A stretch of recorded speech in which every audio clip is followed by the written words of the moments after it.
Nous nous évertuons de notre exil de travailler pour que le Mali reconnaisse, revienne à la démocratie. Ce régime est une dictature, ce régime est un échec. Le 27 mars dernier, vous avez été condamné à 20 ans de prison dans l'affaire dite Paramount. Quelle est votre réaction ?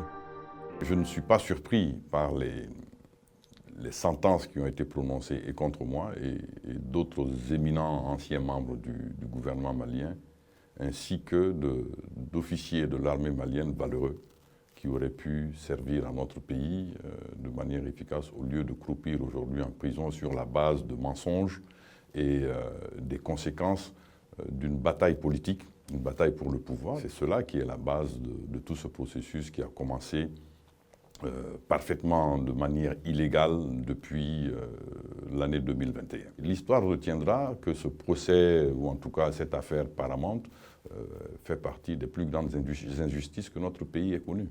Envisagez-vous des recours juridiques ?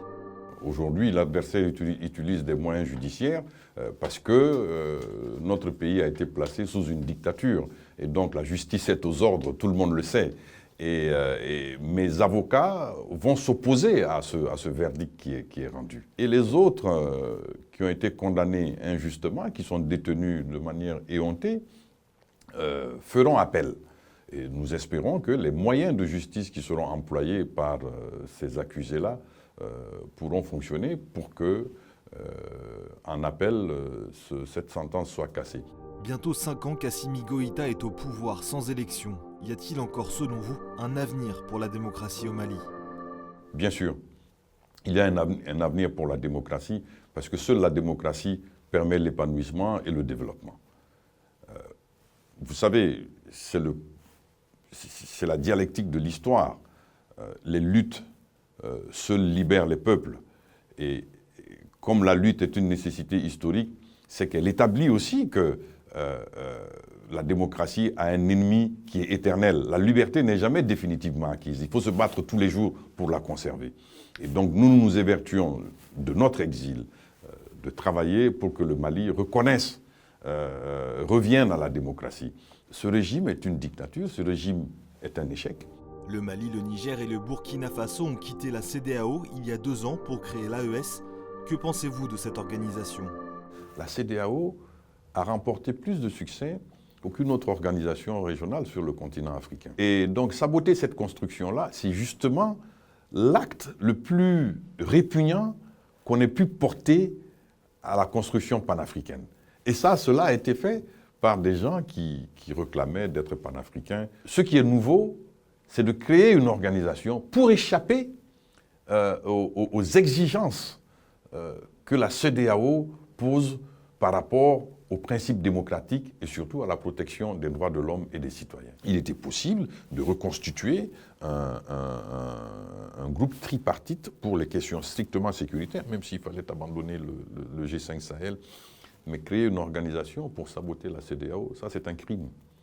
C'est un crime. Et c'est un crime au détriment du peuple du Mali. Quel regard portez-vous sur la situation diplomatique actuelle du Mali ?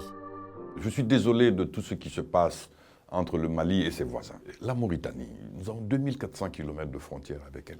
Et ce n'est pas un pays avec qui nous devons avoir des différends récurrents ou en tout cas des incidents répétés à nos frontières. Et nous devons avoir un dialogue permanent avec et la Mauritanie, et la Côte d'Ivoire, et l'Algérie. Donc, les surchauffes diplomatiques entre le Mali et la Mauritanie sur la base d'incidents qui souvent coûtent des vies, je vois ça avec beaucoup de tristesse. Et je trouve que les actions diplomatiques du Mali devraient se concentrer non seulement sur la pacification de nos frontières, un dialogue permanent, une action de concertation permanente avec nos voisins, au lieu d'être dans des postures qui sont totalement inopérantes. Mais quand des gouvernants sont préoccupés par des objectifs de clan, ils ne peuvent pas se focaliser sur des objectifs nationaux. Le rapprochement du Mali avec la Russie est-il selon vous un choix judicieux ? C'est leur choix.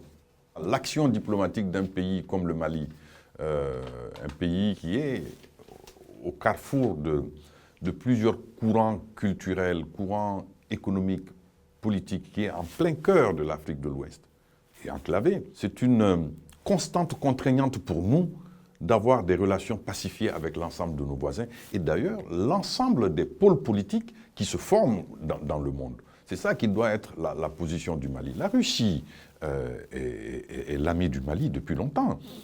La France est l'ami du Mali depuis longtemps. Si la Russie et la France ou la Russie et le monde occidental ont des différends, c'est leur différend, ce n'est pas le différend du Mali. Nous devons entretenir des relations avec tout le monde. Mais nous ne devons pas développer une relation avec des objectifs, j'ai envie de dire, de crapules. Cette relation avec la Russie dans ses développements des dernières années porte comme emblème la présence de mercenaires dans notre pays. Et ça, moi, je le rejette.